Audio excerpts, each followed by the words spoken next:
చోటు చేసుకుంది. ఓ పక్క ఆంధ్రప్రదేశ్ చూస్తే న్యూ ఇండస్ట్రియల్ పాలసీ ఆంధ్రప్రదేశ్ ప్రభుత్వం చెప్తోంది. అద్భుతంగా పెట్టుబడులు పెట్టడానికి ఉవ్విళ్ళూరుతో పారిశ్రామికవేత్తలు ఉరుకులెత్తుతూ ముందుకు వస్తున్నారని చెప్తుంది.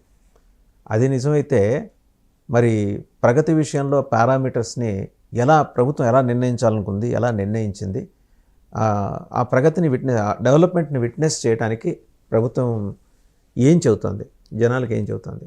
ఇదంతా ఒక ఎత్తు అయితే, ప్రతిపక్ష హోదా కోసం విపరీతంగా పోరాడుతున్న జగన్మోహన్ రెడ్డి గారు ప్రజల్లోకి నేరుగా ఎప్పుడు వస్తారంటే జైళ్ళ దగ్గరికి వెళ్ళటం ఆయనకి బాగా అలవాటైపోయింది. లేదా ఏదన్నా సానుభూతి చెప్పడం కోసం, ఎవరన్నా పోతే వాళ్ళకి సానుభూతి చెప్పడం కోసం, దానికోసం చాలా శ్రమపడి మరీ వెళ్తున్నారు. కానీ నేరుగా జనంతో మమేకమై కార్యక్రమాలు ఎందుకు చేయలేకపోతున్నారు?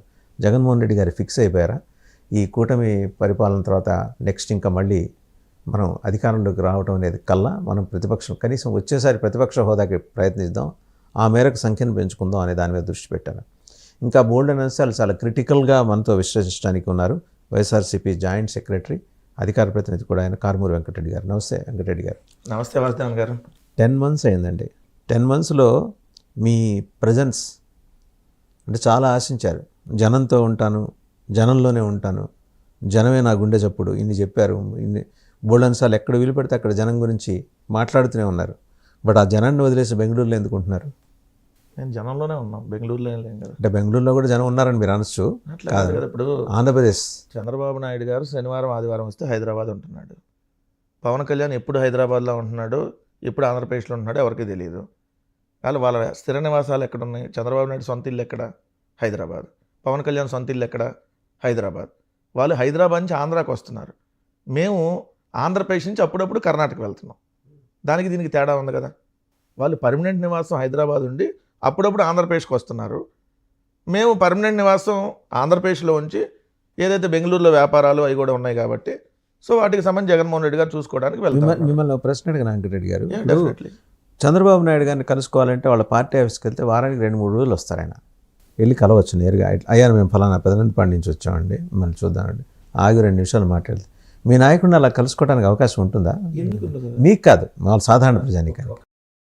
ఇప్పుడు అందరూ జగన్మోహన్ రెడ్డి గారు ముఖ్యమంత్రి ఉన్నప్పుడు కూడా కలవలేదు అని చాలా దుష్ప్రచారం చేశారు కొంతమంది పార్టీలోంచి వెళ్ళిపోయిన వాళ్ళు. నేను ఎమ్మెల్యే కాదు కదా, నేను 22 సార్లు కలిసాను. ఏది 5 సంవత్సరాల్లో 2 ఏళ్ళు కోవిడ్ ఉన్నా 22 సార్లు కలిసాను. హెలీప్యాడ్ దగ్గర కలవనియండి, ఏదైతే బహిరంగ సభలో కలవనియండి, లేదు అంటే సీఎంఓలో కలవనియండి. సో ఇప్పుడు కూడా మీకు జగన్మోహన్ రెడ్డి గారు సామాన్యుడు ప్రయాణించేటటువంటి విమానాల్లో, అంటే స్పెషల్ హెలికాప్టర్లు కాదు, సామాన్యుడు ప్రయాణించేటటువంటి విమానాల్లో ప్రయాణిస్తూ వస్తున్నారు. దాంట్లో కామన్ పబ్లిక్ కూడా ఎక్కుతారు. 2 ఎయిర్పోర్ట్ నుంచి దిగి బయటకు వచ్చినప్పుడు కామన్ పబ్లిక్ కూడా కలుస్తారు. సో మేము స్పెషల్ ఫ్లైట్లలో చుట్టూతం పెట్టుకొని అక్కడ వెళ్తలేదు కదా. సో జగన్మోహన్ రెడ్డి కలవడానికి ఎట్లా? ఫ్లైట్లో కూడా ముందర 3 సీట్లు వెనకాల 4 సీట్లు రిజర్వ్ చేయించుకుంటారు. నిజమేనా? స్ట్రాంగ్ అండి. జగన్మోహన్ రెడ్డి గారు పక్క సీట్ ఒక్కటి మాత్రం బుక్ చేసి పెడతారు. ఎందుకు?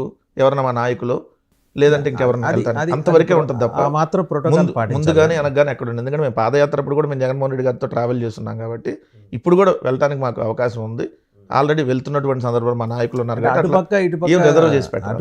ఇటుపక్క రిజర్వ్ చేయడానికి 4 lanes ఉండవు కాబట్టి ముందు వెనక రిజర్వ్ చేస్తారని చెబుతున్నారు. 2 సీట్లు ఉంటాయి జగన్మోహన్ రెడ్డి గారు పక్కన. ఇప్పుడు ఇవి వెళ్ళేవన్నీ చిన్న ఫ్లైట్లు, సో 2+2 ఉంటాయి, మ్యాక్సిమం 2+2 ఉంటాయి. సో జగన్మోహన్ రెడ్డి గారు పక్క సీటు ఉంటుంది. సో పక్క సీటు ఇంకెవరన్నా మా పార్టీకి సంబంధించిన నాయకులు వాళ్ళు ఎవరో ఒకరు కూర్చొని ఏమన్నా మాట్లాడాలని ట్రావెల్ చేస్తా. మీ పైలట్కి పక్కన కో పైలట్ ఉండటం ఇష్టం లేదు కదా? ఎవరు కో పైలట్? అదే ఎవరు అసలు కో పైలట్? ఆ స్థానం కో పైలట్ స్థానం, కానీ అది ఎప్పుడు ఖాళీగానే ఉంచుతారట కదా. ఆయన ట్రావెల్ చేసినా అది ఆ పక్కన ఖాళీ ఉన్నా సరే ఇంకెవరిని కూర్చొనియారంట కదా. నేను కూడా వెళ్ళొచ్చాను, మరి నేను కో పైలట్ కాదు కదా. నేను మేము ప్రతిపక్షంలో ఉన్నప్పుడు పాదయాత్ర జరుగుతున్న సందర్భంలో నేను కూడా ఒక సందర్భంలో పక్కనే కూర్చొని వచ్చాను. సో ఆ రోజు యాక్చువల్ ఆ సీటు వల్లభనేని బాలశౌరి గారు వస్తానంటే ఆ రోజు వల్లభనేని బాలశౌరి గారితో మాట్లాడాలన్నప్పుడు పెట్టారు. సో అది ఆ రోజు వల్లభనేని బాలశౌరి గారు లేదు, సో అందుకని పక్కన నన్ను కూర్చోమని చెప్తే నేను కూడా వెళ్ళినటువంటి సందర్భం ఉంది. సో అట్లే ఉంది సార్. జగన్మోహన్ రెడ్డి గారు నార్మల్ సాధారణ వ్యక్తిలానే వెళ్తాడు. కాకపోతే వీళ్ళంతా వరకు హైప్ చేసి ఏదో ఎక్కడో ఉంటాడు, రాడు, కలవడు అనేది దుష్ప్రచారం తప్ప.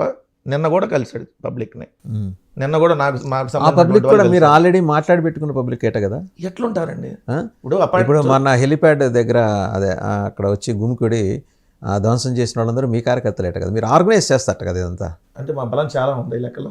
బలం వాళ్ళే లేదు. ఒప్పుకున్నట్టే కదా. ముందరే మాట్లాడేసుకుని ఆర్గనైజ్ చేస్తారట కదా. కదండి, ఇప్పుడు ఈ నాయకుడు వెళ్తున్నా వాళ్ళ పార్టీకి సంబంధించినటువంటి కార్యకర్తలు ముందు వరుసలో ఉంటారు, తర్వాత ప్రజలు కూడా చూస్తానికి వస్తారు. సో జగన్మోహన్ రెడ్డి గారిని కలవాలని వచ్చేటటువంటి పబ్లిక్లో మేజర్గా ఫస్ట్ కార్యకర్తలు ఉంటారు. సో ఆ కార్యకర్తలు కూడా రావటం తప్పు, లేదంటే మీరు అది ధ్వంసం చేశారు, మీరు పోలీసులు బందోబస్తు పెట్టుండుంటే హెలీప్యాడ్ దగ్గరికి ఎవరు వెళ్ళలేరు కదా, ఈవెన్ మాకు కూడా ఎంట్రీ ఉండదు అప్పుడు.